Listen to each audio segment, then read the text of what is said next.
আল্লাহ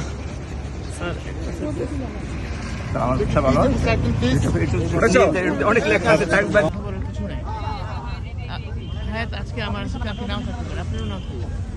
সেটা তো যে কোনো সময় যে কোনো মৃত্যুবরণ হতে পারে, তাই না? সেটা নিয়ে আমরা কথা না বলি, এবং সেটা রাজনীতিতে প্রভাব কী পড়বে সেটা তো যখন রাজনীতির নির্বাচন হবে তখনই বুঝে যাবে। অ্যাডভান্স কথা বলার কোনো সুযোগ তো নেই। আর দ্বিতীয়ত হচ্ছে, আমি এটুকু বুঝি, আমাদের নেত্রী ওনার সাথে আমি অত্যন্ত ঘনিষ্ঠভাবে কাজ করে আল্লাহ পাক আমাকে সুযোগ দিয়েছিলেন। সেই সুযোগের মধ্যে ওনাকে দেখেছি ওনার দেশ প্রেমী, স্বাধীনতা, সার্বভৌমত্ব কখনো আপোষ করেন। এত কাছে থেকে ওনার সাথে আমি কাজ করেছি, তারপর দেশের জনগণ এসেছে এবং সেটা নিয়ে খাওয়া দেখে উনিও সেই একই জিনিস নিয়ে আসছেন এবং আমাদের নেতা একই জায়গায় থেকে আমরা আসছি। সেখানে কোনো পরিবর্তন হওয়ার কোনো আশঙ্কা তো নাই।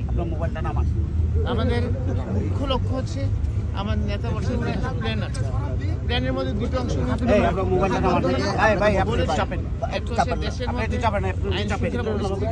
উন্নয়ন করা, দুর্নীতি নিরসন করা। এই দুটো কিন্তু উনি অলরেডি জাতির সামনে